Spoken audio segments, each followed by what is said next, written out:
Well, hi everyone. I am Evan Amaral, the programming assistant at Kids Video Connection. We hope you've been enjoying our film festival so far. And just a reminder, but our films, including the film Jaadoo the Magic by our wonderful filmmaker who's joining us here, Shoorveer Tyagi, will be screening June 25th through 27th on our website, where you can find more information about that.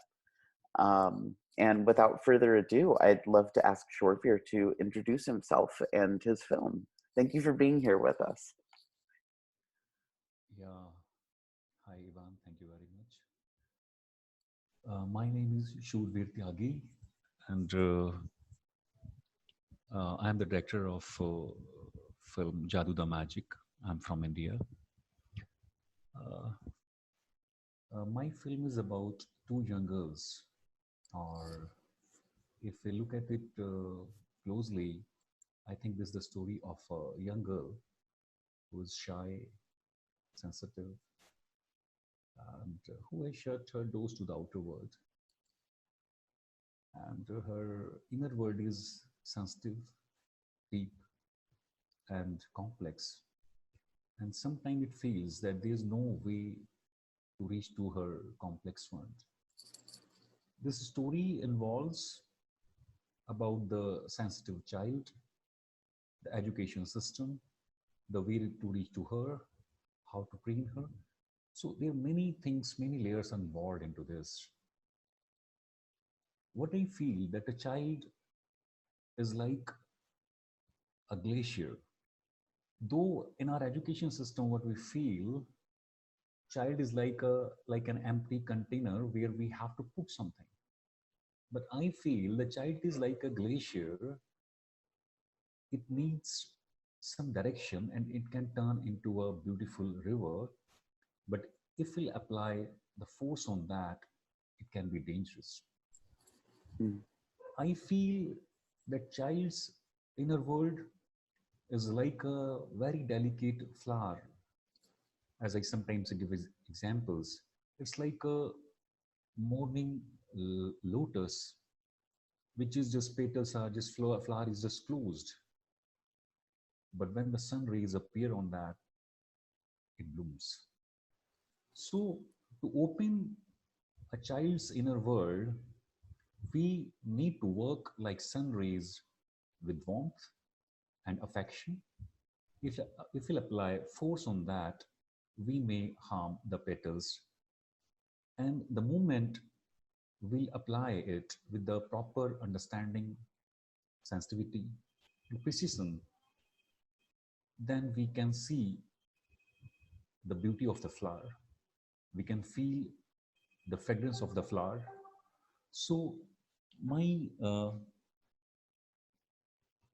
my film Jaadoo the Magic handles all these sensitive issues. Yes, thank you. No, thank you. I think that was really beautiful. I know that you work with children and teaching them theater sometimes, so I'd love to hear some about that and also how it kind of influenced how you worked on this film.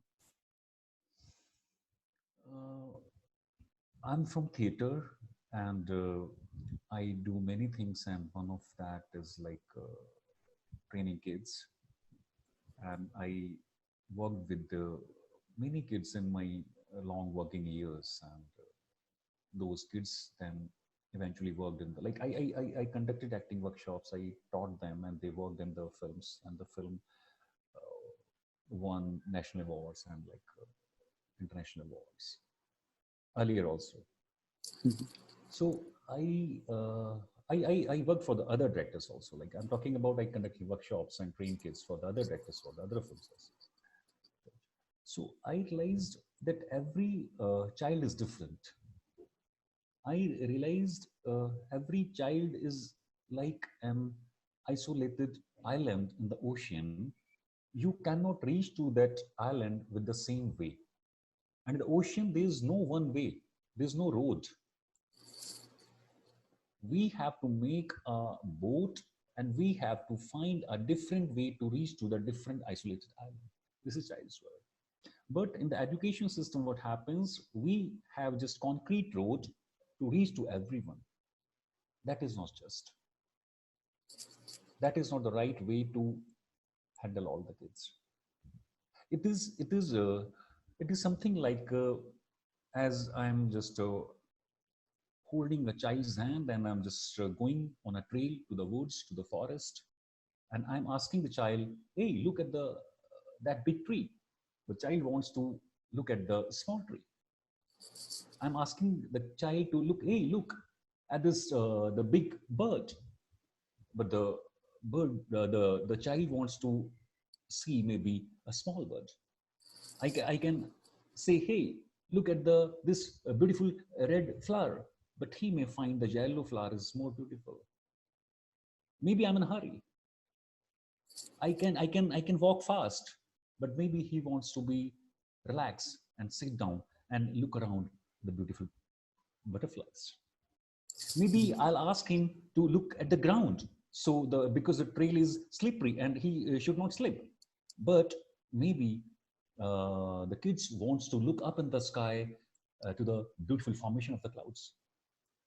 Maybe the kid wants to make his hand free and wants to the unexplored, a new path, new trail. But I'm cautious now. So there is a complete understanding. There is a complete patience. There is a complete sensitivity requires to handle a kid. Then we can make a bridge, and then we can educate and teach them whatever we want to. So all those my understanding make me realize that this is a beautiful subject and I should make a film. That's really, I think we definitely see that in the film too. I really do think it's such a beautiful portrait of children kind of working together to escape the sort of like structures that adulthood is imposing on them, that adults are imposing on them. And yet there is also the one adult character in the film who understands them.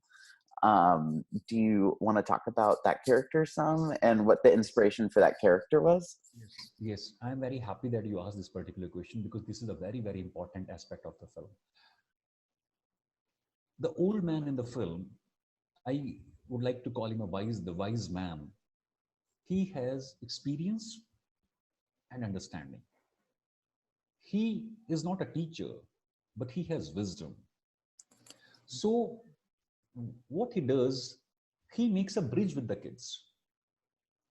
He doesn't teach anything to them. First, he becomes friend. First, he becomes one of them. Apart from the age, is all the behaviors, all the you can say her efforts. It's like a kid's effort. In the process, he becomes a kid. He becomes like third kid. When he becomes friend to them, when he step down in their shoes, when the kids think that this is one of us, then slowly and gradually he tries to understand them,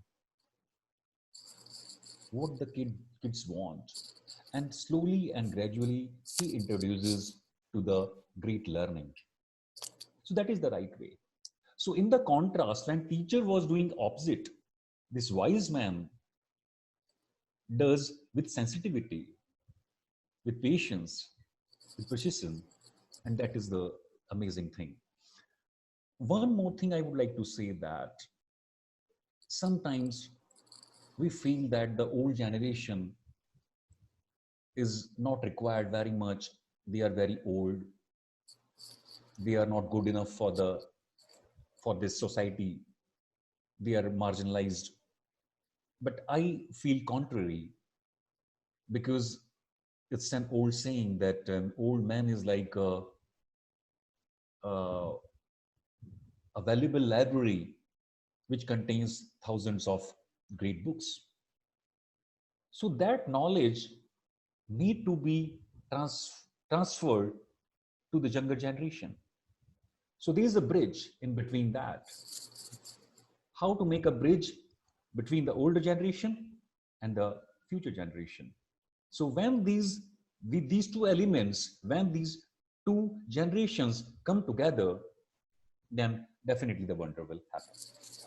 Yeah, I really do think so because, I think in the film it's pretty clear how the older generation and then the generation of children are the most marginalized groups in the film, and that they find a sense of solidarity and mutual support between each other, and that they're able to also create this uniquely magical, artistic, creative world between themselves. So I would love to hear about some of that too. What do you think factored into how you came up with and conceived of that sort of artistic space that they create for themselves? And what do you think is the importance of having that kind of outlet, whether as someone in an older person or a child? See, actually, this is again a very, very important aspect you just touched right now, the space. If someone will ask me to define my film, I will talk about from the space point of view. My film is my film can be understood by the space definition. There are four spaces in my film. One is the school and the homes where the atmosphere of negativity is present for the kids point from the kids point of view. They are not understood at all at home, at school, and the same situation happens with with the old man, where he is scolded and he is not praised and he doesn't get any appreciation and warmth. The situation is same. That is the one place I can put together all these spaces in one orbit. The second place where the girls go, this is their imaginative place. This is the place where they're all the wishes they want to come true. They are themselves. They want to go there. That is their own space. And I do not want to be more specific, and I do not want to be use all those terms because I feel that it will lose the flavor of the film. Yeah. So that's why I'm not talking all those words on that ground. But that space where the girls go, that space is like their inner world, where there's no way to reach there. No adult, no outsider can reach there, just the girls. That is second space. The third space where the wise man sits. Look at the huge tree, the old tree behind them. It's like the old man. That old tree represents the wise old man who gives shelters to many birds. The tree can supply shadow to the people who maybe might be going down from there, and they can sit and relax for some time. So that's the strength this old man has. It can spread the teachings to the people, because he's so huge and wise and experienced. And the fourth space is the mountains, the hills. So he uplifts them, he takes them Mhm. up. So that is a journey towards the heights. He takes the kids towards the height, and then he plays there. And after reaching there, the kids' point of view is changed. The perspective is changed. They see, wow, the world looks beautiful. The things look small. So what are things? Maybe the problems. Their vision has been changed. So this film can be understood with the places.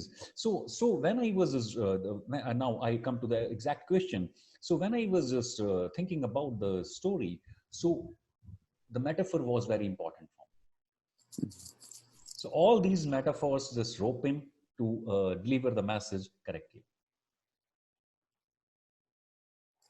um, I do think it's really interesting that you're kind of talking about the metaphor here too, because something that I've noticed with a lot of the films that we're screening is it seems very natural for kids and youth and younger people to kind of work in a metaphorical mode, and to kind of like not necessarily escape into that, but in their creativity sort of inhabit that, and to not necessarily think about things as literally as the adult world does, or let's say like the institutional world of the school in the film.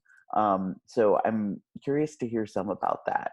Is that something that you sort of like encourage to your younger actors to get in tune with, or is that just part of your practice when you're working with younger students?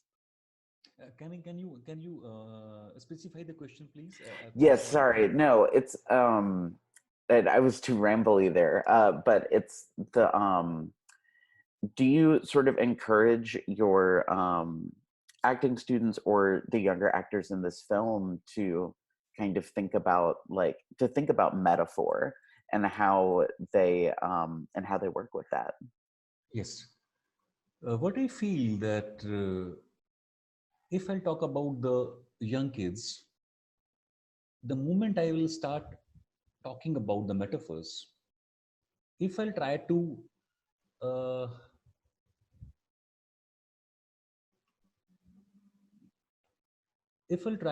uh, talk about the metaphors, it will confuse them Hmm. because Yeah. they're very small kids to understand the artistic nuances. It will be difficult for them to understand uh, the metaphysical languages. Yeah. While you're working with the kids, you need to work in the very, very, very grounded manner. Hmm. This is you who knows if they will do this, then what will be the effect is coming out? What will be the effect of this activity? So kids should not be aware of this. This is your creative, imaginative worlds, which you want to. It's like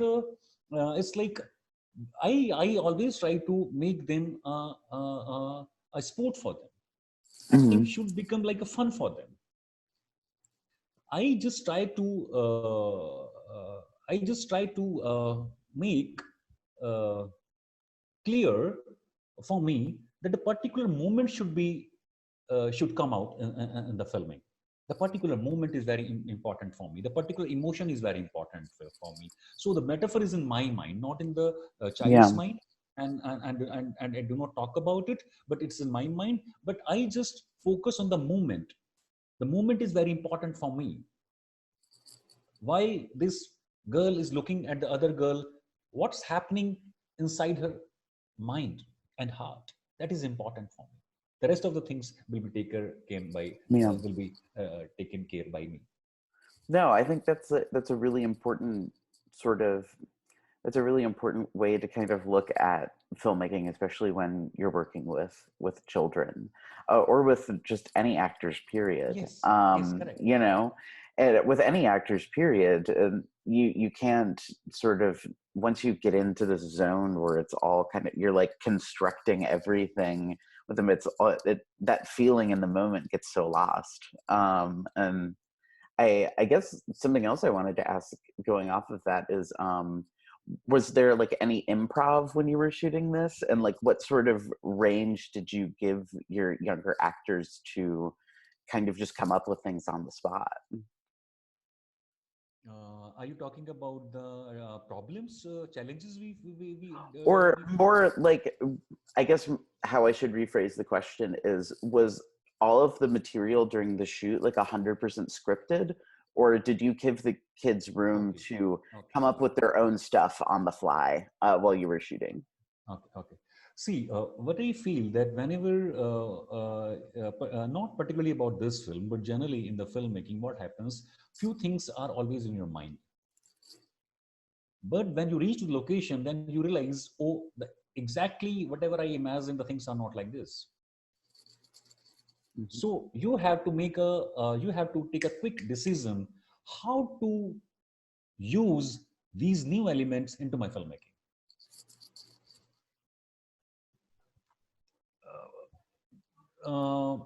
It can be path, it can be I don't want to take the names of the places in my film, but it could be anything.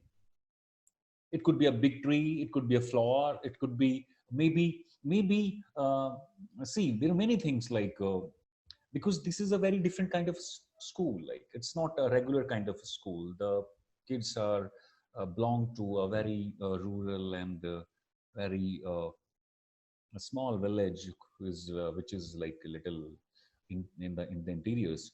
So they were not much inclined to coming to the school, and they didn't understand the importance of filming, and they didn't understand the importance of education level even. So the one day when I shot in the school, they were kids, and the next day few kids were missed, and I realized, oh, the kids were there in the front row and they're missing. Now the people will ask me, what kind of filmmaker is he? Like, this is a continuity break. Like, the kids are missing in the next thing. So like, you have to handle these kind of things, like, because you it's not, because it's not that kind of Hollywood production that all the kids are the trained actors, and like you have asked talk to their parents, and you make sure that all the kids there. I make sure that, okay, fine, the two young girls who are very good like protagonists, they have to be there, but you have to come across with many things. A few things were in my mind, but few things I realized after reaching to the set, they are not as I planned and thought of. So then I had to make a balance between. Hmm. Can you talk a little bit about the rural setting of the film, like you just mentioned, and sort of like what's the importance of setting it in, or telling this story that you're telling, like in that rural setting to you, versus, let's say, like if you set the story in a city, in a major city or something like that. That's very important, actually. This situation came to me while I was shooting this place, and I wanted a kind of a beautiful pond. I couldn't find the isolated pond where I could shoot. I searched for months. It's not for a week or days. I to find this kind of location, I spent months and I couldn't get it. And the another problem was to how to take the kids to there. So like I had very less resources. So to just arrange or organize all the things, it was not easy for me. So then I thought, why not change the setting and make a film in the city, in like a slum. I feel at that time, if I anyway, if I supposed to shoot the film in the slum, then to keep the masses intact, I should have used some different metaphors to deliver the same message. Mm-hmm. But again, I have firm belief that film could be also interesting. I could use because there are very different things in the slums. I just recreate there also. I took my pictures. I did my homework there also. I realized that how the kids would walk, run on the rather than on the trail, they would run on the small path in between the slums. And then how will they interact with the adults? Maybe in the morning time, someone is filling the bucket with the water, someone is brooming, something like that. And all those businesses, then the setting could be changed, the characters could be changed, the metaphors could be changed, but the story could be intact. Mm-hmm. But then luckily, I got these locations, and I thought, okay, fine. The way I was thinking, I found it. So let's not change the settings. Mm-hmm. So what I feel, the overall feel of the film would have been intact, but the metaphors, the characters, the settings, would have been changed. Did you conceive of this film initially as a short, as the sort of like 30, 40-minute short that it is, or were you kind of working with more of a feature in mind? And if you were, is that something you're interested in expanding it back into? Yes, actually speaking, I never wanted to make it a small film, like a short film. I always wanted to make it like feature film. And but for a feature film, I needed funds, Mm-hmm. which I was feeling a little difficulty to arrange. And then I waited for some time, and then I realized I couldn't afford to manage those funds, which is required for the feature film. And then I had two options: either one to leave the project or to make it differently. I chose the second Mm-hmm. way, to do it differently. So differently,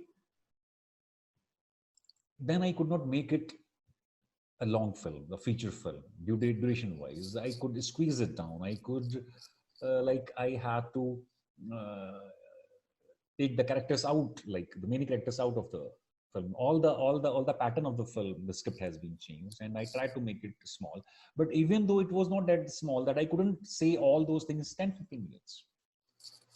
Even though it's a Mm-hmm. large short film or it's a long short film, it's like 38 minutes and 23 seconds.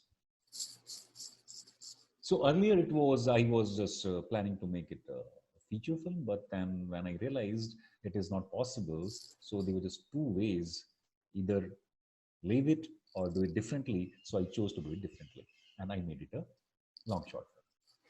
I think that's like a really important sort of lesson about filmmaking to sort of share with the aspiring like young filmmakers in our audience, is the sort of like degree of just, you're going to find a lot of obstacles with funding and with support and all of those sorts of things, and if you want to make a film, you just have to make it how it's going to work. And in that sense, I would love to wind things down here by asking, what are some pieces of advice for the young filmmakers in our audience that you'd like to share? Yes, definitely. Uh, First of all, I'll say filmmaking is a beautiful medium, and please come and join and contribute your stories. But before that, I would like to say one thing. Whenever I go for teaching, I always share this thought with them. Just ask a basic, simple question: why do you want to be a filmmaker?